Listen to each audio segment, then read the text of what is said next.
Welcome to Your Pharmacy Career podcast, proudly brought to you by Ravens Recruitment, Australia's leading specialist pharmacy recruitment agency. The podcast series has been created to shine a light on the diverse and inspiring careers of Australia's pharmacists. Each episode will focus on the varied career opportunities within the pharmacy industry by exploring the career paths taken by leaders in the fields of community pharmacy, hospital, industry, government and professional organisations.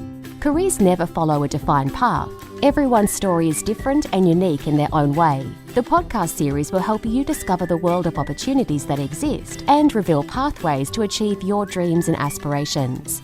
Whether you are a pharmacy student, early career pharmacist, or simply looking for a change at any stage of your career, the podcast series is designed to help you navigate ways into a career and a life that you love.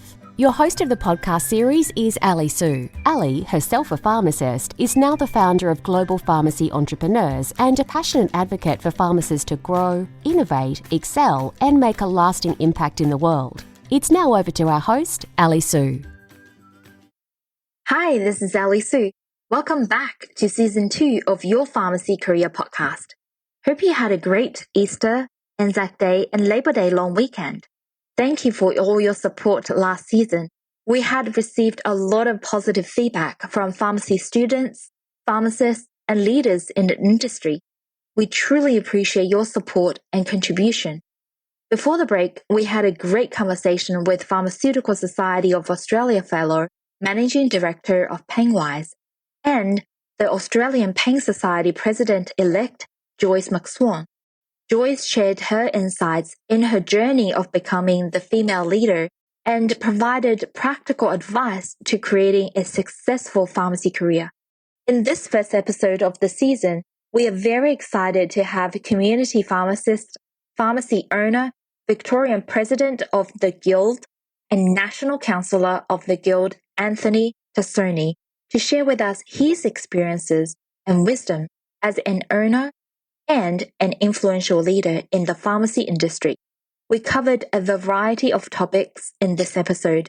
Whether you are a pharmacy student looking for a pharmacy job, a pharmacist wanting to get into pharmacy ownership, or a pharmacy owner looking for ideas to make your business thrive, make sure you tune in to this episode. Without further ado, let's welcome Anthony. Hi, Anthony. How are you today? I'm doing well, thanks. How are you, Ali? Thank you so much for joining us. And we're looking forward to this discussion and want to know more about your job as a community pharmacist, pharmacy owner, Victorian President of the Guild. Tell us about your story. Where did you grow up and when and how did you decide to pursue a career in pharmacy? I grew up in a little town called Irimple, which is just outside Mildura. It's on the border of Victoria and New South Wales. It's about 6 hours drive from Melbourne, in northwestern Victoria. And my father was the deputy manager of the local base hospital. So whilst he wasn't a health professional himself, he worked in hospital administration for as long as I could remember. So I guess I took some interest in healthcare and what health professionals did from a pretty early age. What made you decide to become a pharmacist? I always liked science. So I really liked chemistry and science. I wanted to do something that would have me around people, interacting with people. I felt like I was a pretty sociable type person. So I wanted something like that wouldn't have me cooped up in an office or a laboratory or, away from patients. That's what really interested me. And I thought that pharmacy was a good blend of applying really specialist knowledge and skills, but being able to impart that to patients for their benefit. And I enjoyed the challenge of taking things that were quite complex and trying to put it in layman's terms for a patient that they could understand and benefit from. What are some of the opportunities you had throughout your career and how did you get these opportunities? I think my opportunities came about probably from persistence and being a pest and probably nagging and just not giving up, I would probably say. I mean, in the earlier days, the opportunities came about from being a pharmacy student in local community pharmacies, both in Melbourne and up in Mildura where I lived. And they were really great memories I have of that. I would go home to Mildura in the summer holidays from my university days, and I would work in pharmacies up there, and I really enjoyed that. In terms of opportunities further, yeah, it was basically just being persistent, asking around, being willing to do whatever shifts or hours were available or necessary to get a foot in the door. And that was as a pharmacy student. And then I did an internship in community pharmacy in Narre Warren, outer southeastern suburban Melbourne. And I did my internship there. I ended up buying into that pharmacy group as a proprietor in 2006. So I finished my internship around 2002. I bought in around 2006 and have been an owner since then, not in that same group of pharmacies in Narre Warren, now in a place called Cranbourne East or Clyde. It's not really that far from Narre Warren. I've been an owner of 5 pharmacies at one point or another during that time. And in terms of the pharmacy guild side of things, my opportunities came about from probably being a vocal, opinionated pest online. Social media wasn't around back in the sort of mid-2000s as it is these days, but I would write articles and blogs that were quite critical of the pharmacy guild and quite critical of the status quo at the time. And I caught the attention of the national president of the time of the Pharmacy Guild, Kos Sklavos, who contacted me and expressed that I probably didn't know as much as what I was talking about that I thought I did, and gave me some home truths.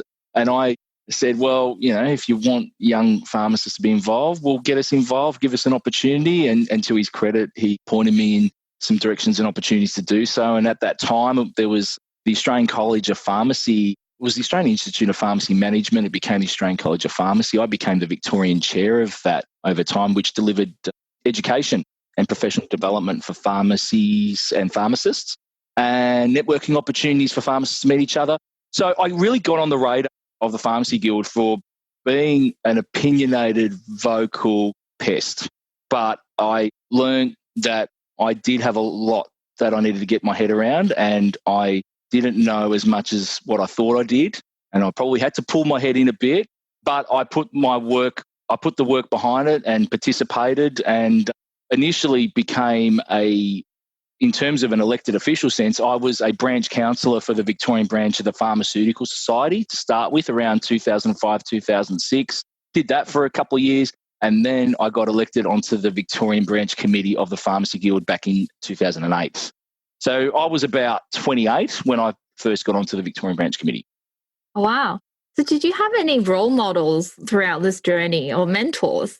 I would say that I had a number of people that I would go to and seek their feedback or bounce ideas off, both within the workplace of the pharmacy and learn from. And I mentioned Kos earlier. He was someone that I would often reach out to and, seek some advice from and, chew the fat, so to speak. So I learned a lot from that.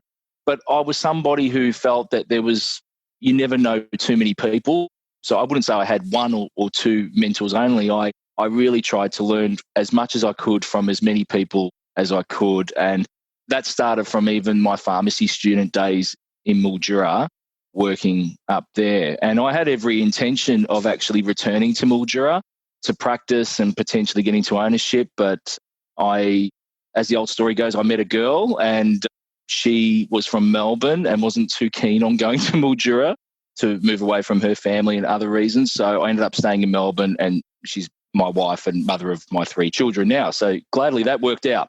But I've learned from a lot of different people over the journey, and you literally don't ever stop learning, that's for sure.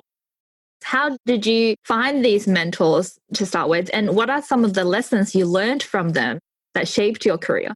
I think you have to be curious and be willing to ask questions and be willing to listen to the response. I know that sounds really obvious, but most pharmacists are really happy to impart the knowledge they have. They really do enjoy having a pharmacy student or prospective pharmacist want to learn from their experience.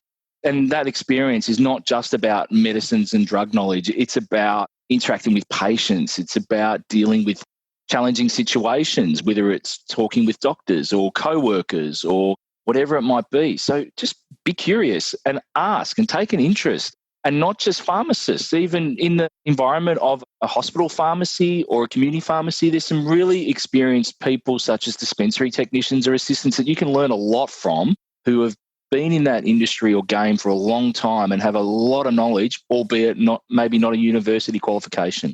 So for pharmacists who want to go into ownership, what are some of the lessons that you can share or insights for them to start their journey? Get good advice, and you have to pay for that advice. So be prepared to pay for advice, whether it's legal advice or financial or accountancy advice.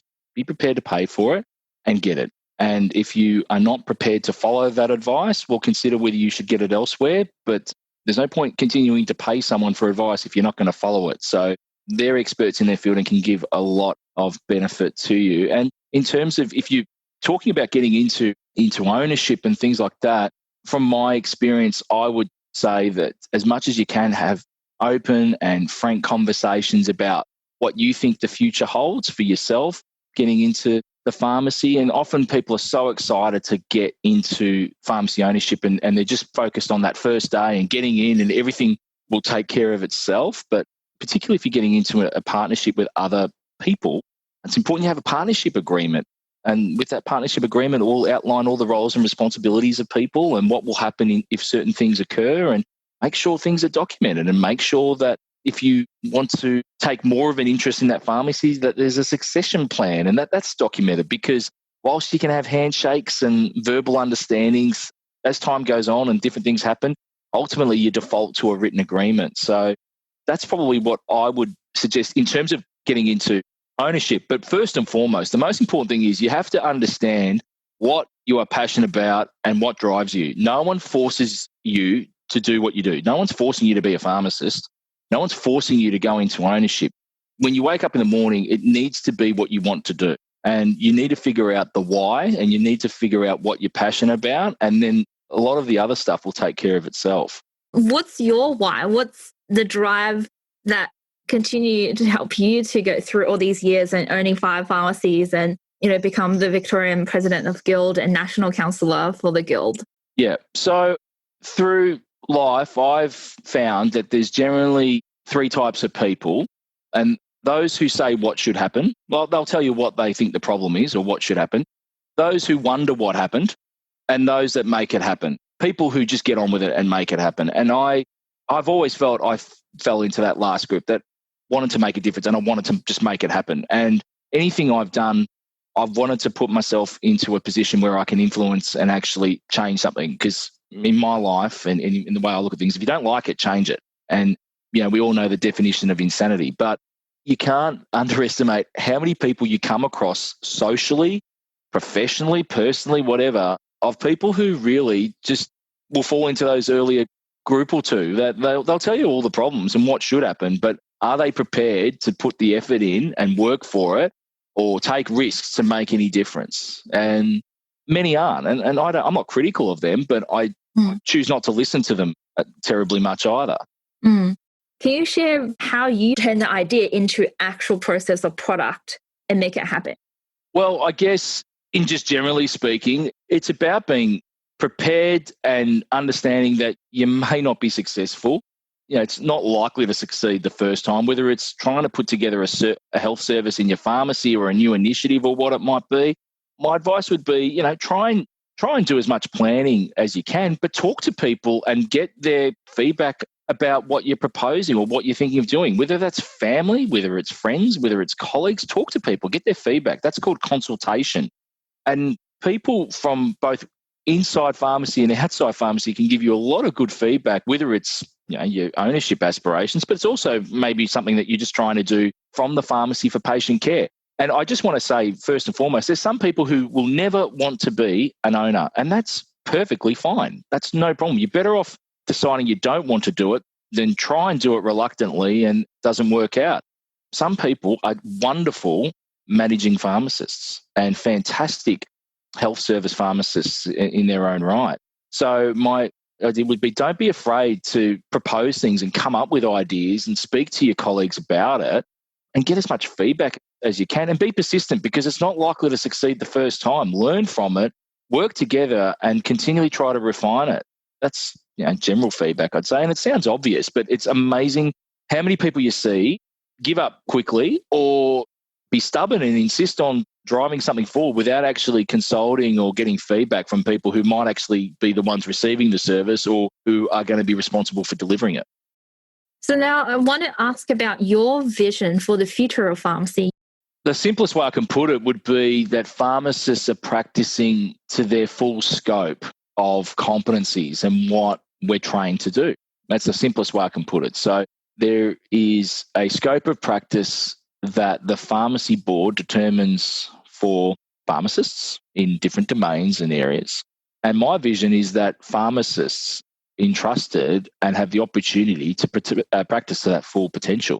And that manifests itself or looks like the vaccinations that we're able to administer, being able to have a greater role in chronic disease management in terms of managing the prescription therapy for patients on long-term chronic medications, or managing opioid replacement therapy for patients with a greater involvement in terms of their dose titration, or it could be a number of areas, but basically practicing to our full potential and scope.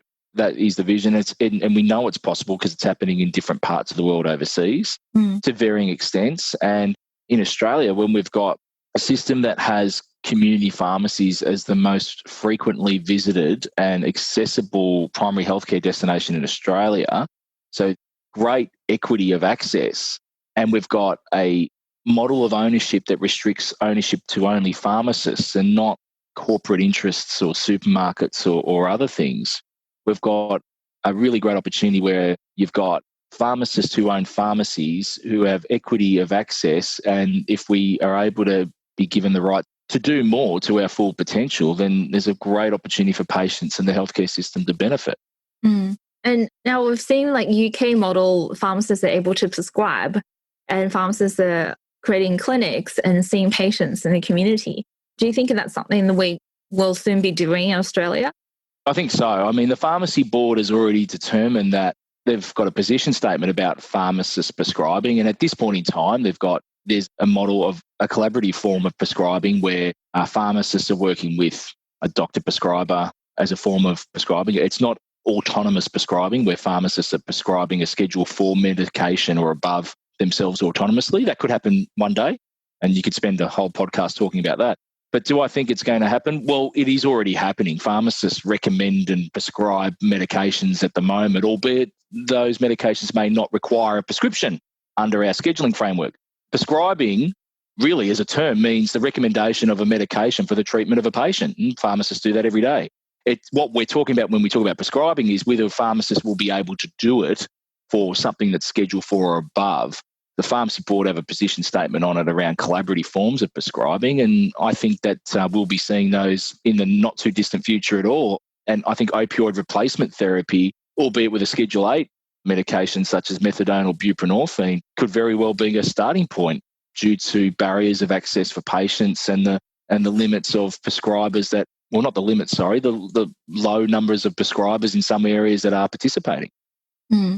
So what are some roadblocks you seeing for pharmacists to practice their full scope moving forward?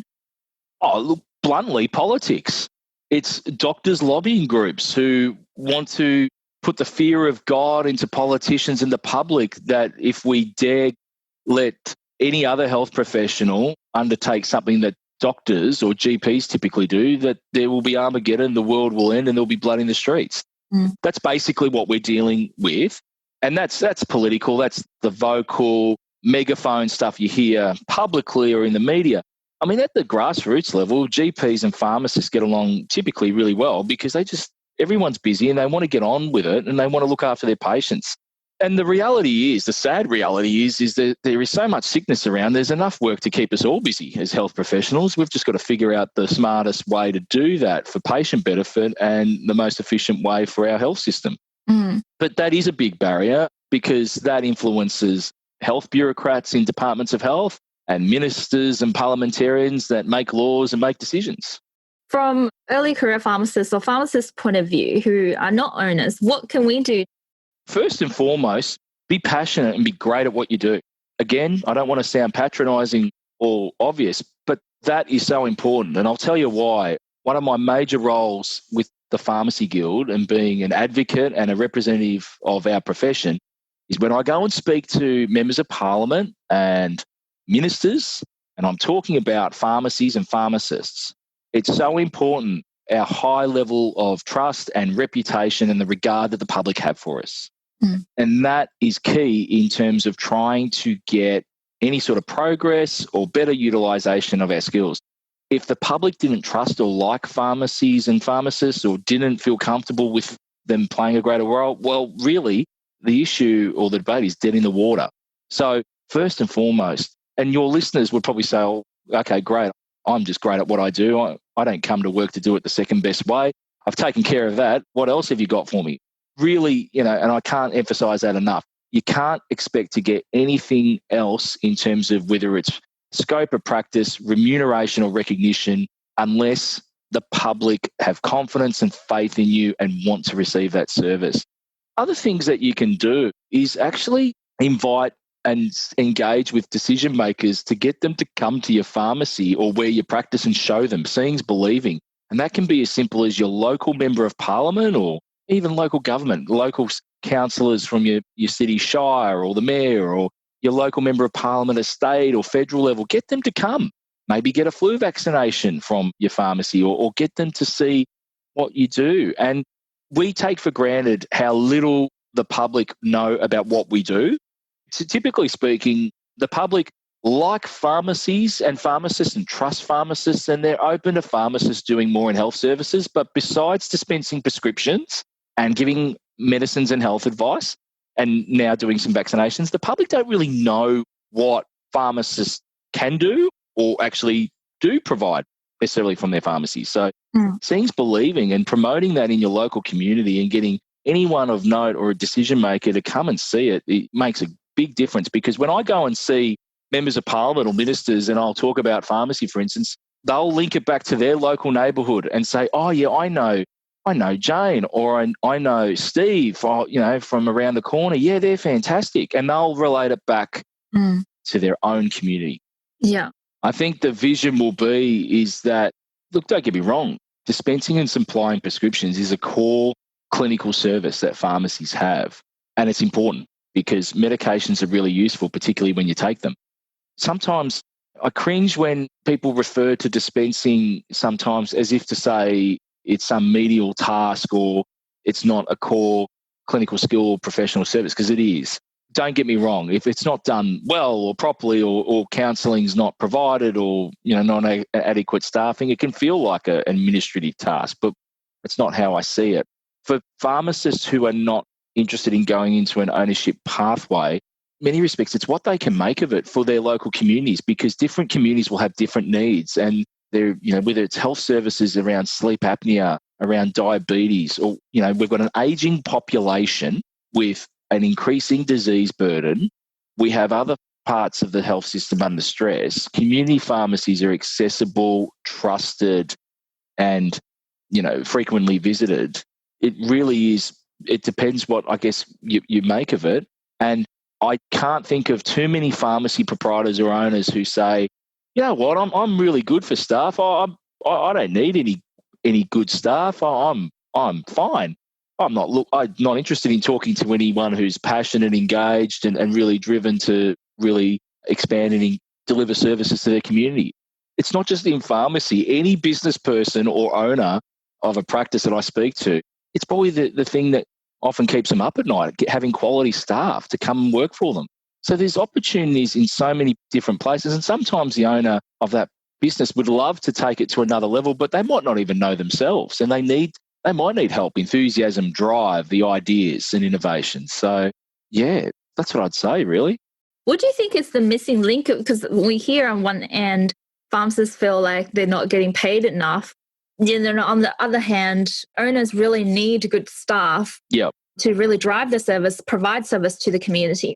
Yeah, look, It is a conundrum and it is a challenge, that's for sure. And I do acknowledge that. And sometimes it can be from an employee pharmacist perspective, to what extent are they willing to try different things, whether it's move to a different location, move outside a metropolitan location. Speaking to the pharmacy owner and actually getting a sense of what do I need to do or what does it take to increase my remuneration and my responsibilities and work together on that, because you don't get if you don't ask is the simple. And the worst thing that someone can say to you is no. And don't assume that people, whether it's managers, owners, employers, will necessarily come to you on a platter to say, well, this is what we think you're deserved of and we would like to reward you with this. It does take negotiation and having to raise it. And that can be confronting for a lot of people, but I encourage you to do so and have those honest and open conversations. And be prepared. You're going to be disappointed. You're never going to get everything you want. But as I said, you don't get if you don't ask. And the worst thing that someone can say to you is no, and work together to look at what the possibilities are.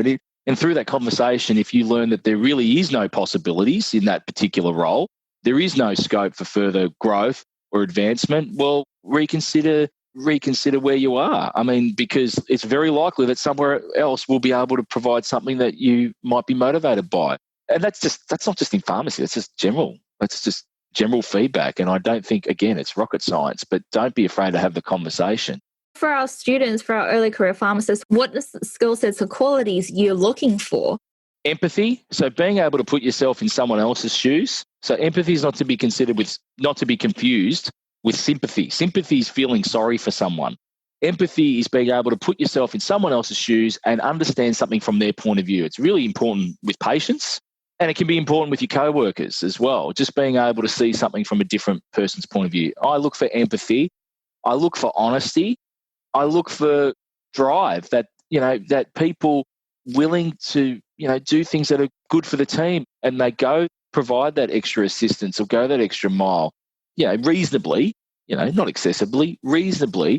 And they're not afraid to come to me as the employer. Like I still manage my own pharmacy. I try to be accessible and responsive and engage with my staff, and I respect and value staff who come to me if they've got an issue or concern, and I don't hear it via gossip and second or third hand. The types of people I'm looking for: empathy, honesty, they're willing to work hard for the team, and they've just got an attitude of wanting to do what's best for the patient and take things forward. And those sorts of core things are really, really important. And there are people that I've employed over the journey who didn't have those values, who were more interested in pursuing their own agenda or weren't team players. And I did what I had to do to weed them out of my team because they are toxic and it will become contagious on others. And you always have to worry about your good staff, who might be the silent majority, because the good ones leave because they can. The bad ones don't because they can't. So you have to deal with them. And likewise, if you're having issues in your workplace with someone, that you're working with, it's been made difficult, go and speak to your employer about it. I'm not saying in a sense of being a dobber, but being constructive and saying how it's impacting on you, your well-being, and able to deliver for the team and the patient. For pharmacists who want to become a partner, for example, if they want to be a partner with you, who are you looking for in partnership? It's similar to what I just said earlier around honesty, hard work, and all those things. I'm looking for someone who's got, this is genuinely what they want to do. They're not second guessing. It's not a flavour of the month. They've shown over a period of time, this is absolutely what they want to do. And they've got a drive that they're clearly wanting to achieve this. Understanding that with ownership becomes a whole new set of responsibilities and obligations. And, sometimes as an owner, you can feel like the good days become less and less frequent at times. You can feel like that, honestly. But I tell you, when you do have good days, whether it's really delivering a good service for a patient or whether it's fundraising for a local community group or charity, or your intern pharmacist register as a pharmacist, or the business is growing and being really profitable and you can hire more staff and give people pay rises, or heaven forbid, treat yourself financially and be able to succeed, it feels great. And provide for your family and all those things. It feels great and you should be proud. So looking for people who you don't have to be the same as as a business partner, but how can someone that you get a sense that will complement your skills and make up for your own weaknesses. So it's about having insight as to what you know your strengths and weaknesses are as a person, and what can someone else do to help complement that and get the best out of each other. How can owner want to know that who is the best person to approach? So you're speaking about an employee pharmacist who's interested in ownership or partnership, and where do they go to? Yeah, so it's about, what I would suggest is trying to build up a network of people within the industry, both pharmacist colleagues and others, and whether that's through attending conferences and events. And I know that's harder in COVID times, but things are on the improve there. But networking is really important, including with pharmacy brokers, those who sell pharmacy businesses or accountants and whatnot, because they will often help facilitate introductions, or for want of a better term, matchmaking between owners and prospective future owners, and some having a coffee or meeting someone. And I hear of pharmacists who are interested in getting to ownership, going and having a trial with a pharmacy and just seeing if it's compatible with what they're passionate or interested in and whatnot. So it's about networking. It's about making it known that this is what you're interested in, and being willing to try different things and meet different people. And as I said, there are industry figures out there and experts who have pharmacy owners as their clients, and the pharmacy owners are saying to their accountant or lawyer or broker or whatever, and say, if only there was a young pharmacist who was interested in ownership. So sometimes those intermediaries can really help. Another question is more understanding the individual pharmacies and banner group. What's your opinion on the difference? Yeah, look, a pharmacy or banner group, typically a franchise, and you can become a member of that franchise. Being a franchisee, you sign a franchise agreement, you pay a fee to receive a set of services, whether it's helping with promotions and marketing and buying of stock or merchandising or whatever it is. And my opinion as to pharmacy, every pharmacy I've ever been involved with has been a franchisee of a pharmacy group. That doesn't mean that I think everyone should be in a franchise. It depends on a number of things. First and foremost, what do you find useful? What do you engage with? Sometimes pharmacy brands and franchises can be really good for networking and being part of something bigger. You've got to weigh up the cost of it. Are you getting value for money for what they deliver as part of their member services agreement or franchise agreement? Where are you located? Does it even matter? Like, do people even care whether you are part of a brand? I mean, some locations, being in some shopping centres, there's an expectation from the landlord that you do have a brand or a franchise. They value that as from a shopping centre branding marketing perspective. But if let's say you're not in a shopping centre and you're not necessarily in an area, whether you might be outside of a metro area or even in a metro area but in a strip, and being a branded pharmacy may not necessarily be of great importance to your local community and clientele.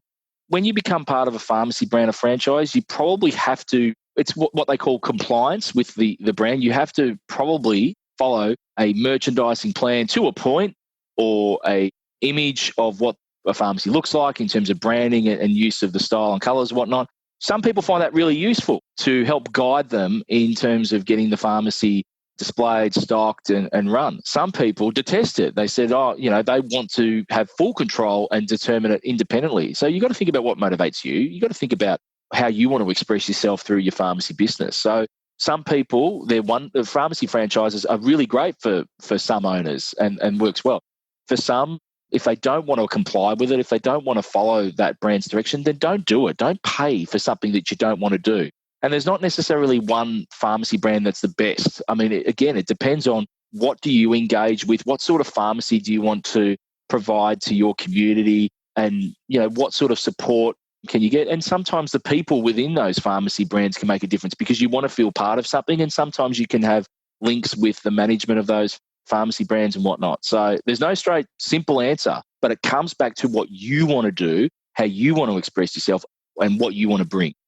What are your thoughts or your opinion on female leaders in pharmacy ownership and, female owners? I think that female owners, we need more of them. That's the first straight comment I'd make. About 33% of all owners are women, but over 60% of all pharmacists are women. What I would say, I think that there should be more than 33% of all owners should be women, assuming that's what women want to do, and I assume it is. I think that I've had female business partners from the start, and I've worked with many female pharmacists in management roles, in the guild, in executive and management roles. And I think that diversity in any form, whether it's gender, cultural background, whatever it may be, you get the best out of each other and usually the best outcomes when you have different perspectives and thoughts brought to the table.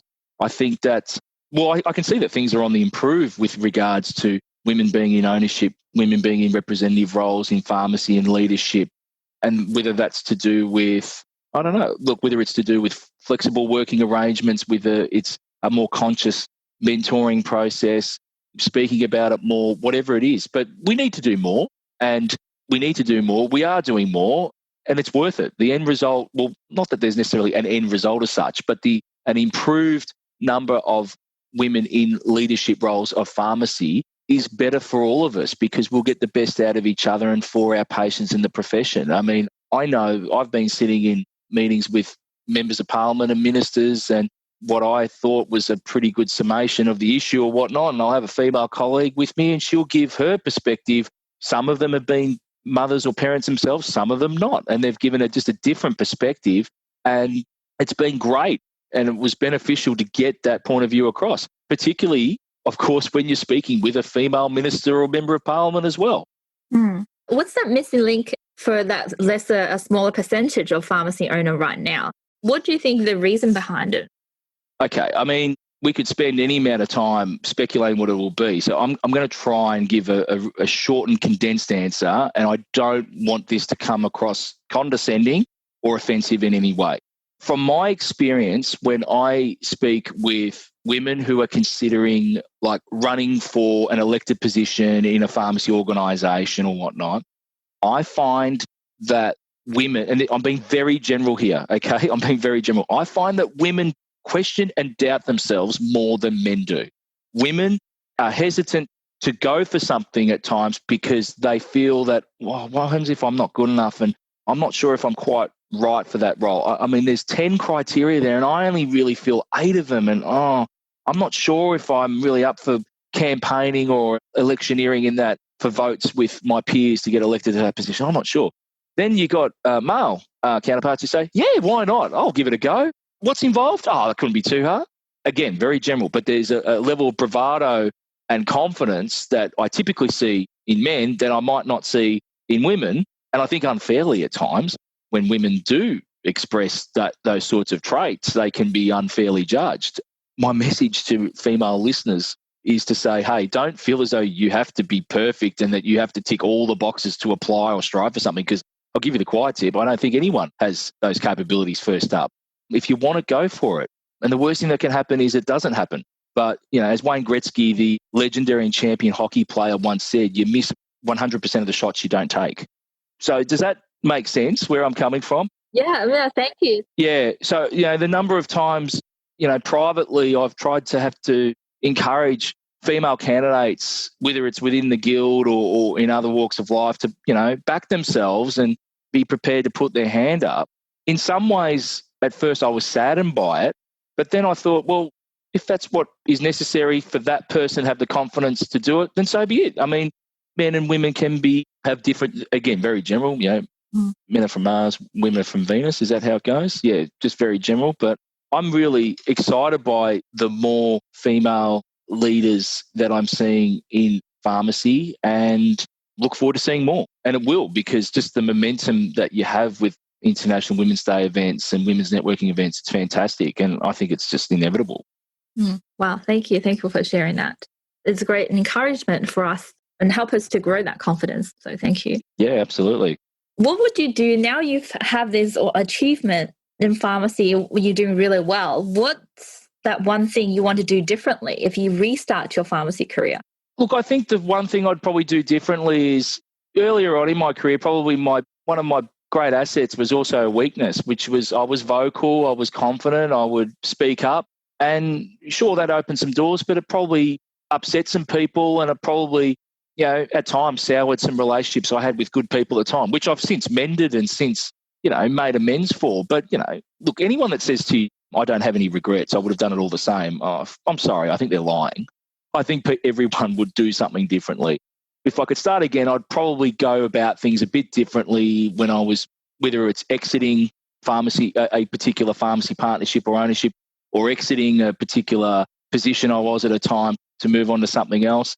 But I've learned a lot, and I'm grateful that through recognising how I could have done things better, that I've been able to preserve some great and important relationships with good people over the journey. But overall, what I would always keep doing is to try and get the best out of myself and the people around me. And if I didn't like it, change it. But try and change it in a way that's collaborative and working together with people rather than necessarily without warning or taking people by surprise.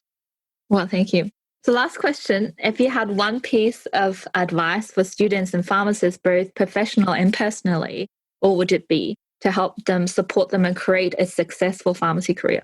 Make sure that you pursue something that you enjoy, because the reality is that you spend more of your waking life with people that you may not choose to socialise with otherwise. That's a harsh reality. I hate to break it to people, but if they haven't figured it out already.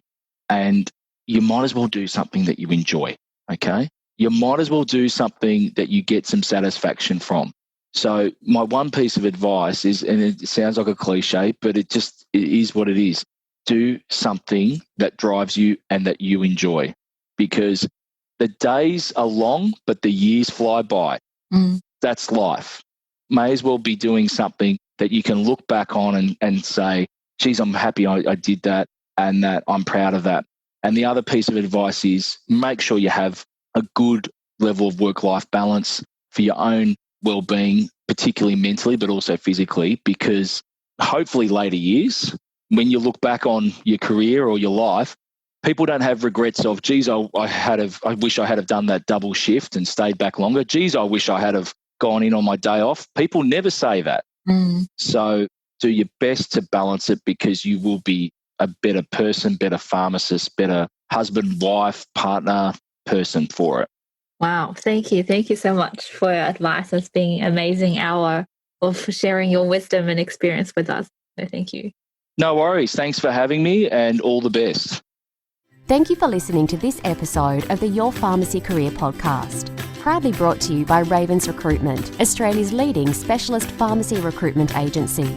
If you enjoyed this episode and know anyone else who you think would benefit from it, we would be grateful if you could share it with them. Together, we help even more pharmacists develop a career and life they love.